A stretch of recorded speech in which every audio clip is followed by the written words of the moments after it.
In the last two video clips, trainee clinical scientist Didi Akin-Lee has explained the mathematical and mechanical principles behind analysing how a patient walks.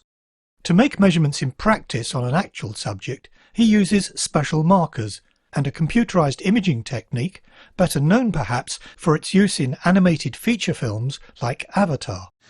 So what I'm going to do now is to put some of the markers onto our willing volunteer. We put these markers, these reflective markers, on particular parts of the body. So from the location of these markers, it calculates the centre of the subject's joints and works out the directions of their limb segments. Okay.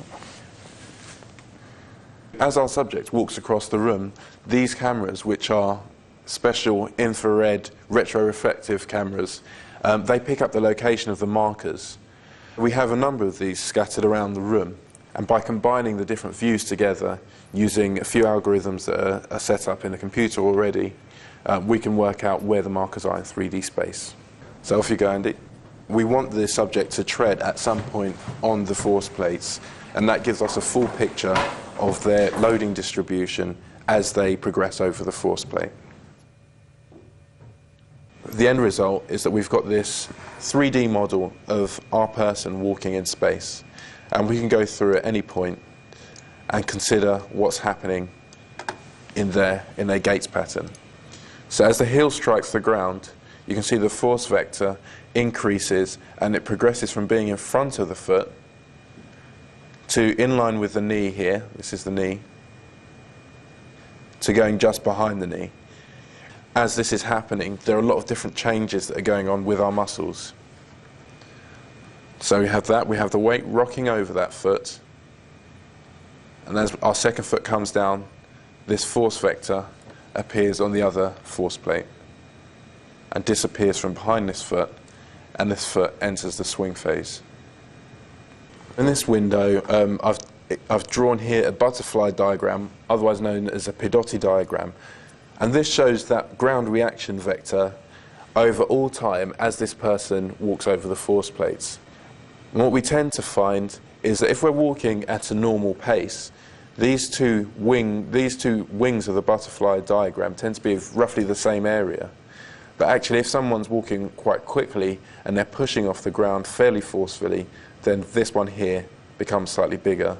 With this information, it gives us just one of the overviews we have of how somebody walks and one of the different perspectives from which to analyse it.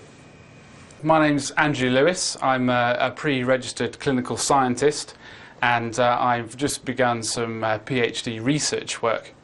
Now, my colleague Didi was just showing you how we can calculate joint torques from ground reaction forces to give us some information about the forces in the muscles when we walk. But unfortunately, as you can see from this diagram here, there are many, many muscles in the legs, and unfortunately things get a little bit more complicated than that. And so the next step in the process is to take the information we calculated from the laboratory and try and put that into some computer simulation.